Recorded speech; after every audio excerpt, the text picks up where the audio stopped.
Pimple free স্কিনৰ আজি দ্বিতীয়টো দিন। হাই, মোৰ নাম Ifteshan. Welcome to my mini blog. এইটো চেলেঞ্জ মই নিজকে কৰিছোঁ। এনেকুৱা এখন স্কিন পাব কাৰণে অলপ কষ্ট আৰু অলপ বেছি পেচেঞ্চ লাগে। মুখৰ হেয়াৰবিলাকৰ কাৰণে ধূলিবিলাক কেতিয়াবা ৰৈ যায়।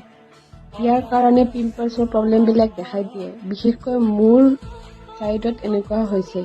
সেইকাৰণে হেয়াৰ ৰিমুভাৰ কৰাটো মই বিশেষকৈ ইম্পৰ্টেণ্ট বুলি ভাবোঁ। প্ৰথমতে লৈছোঁ নিভিয়া এল'ভেৰা জেল হেয়াৰবিলাক স্মুথ কৰিবৰ কাৰণে। তাৰপিছত লৈছোঁ কাৰ্মেচি ফেচিয়েল ৰেজ।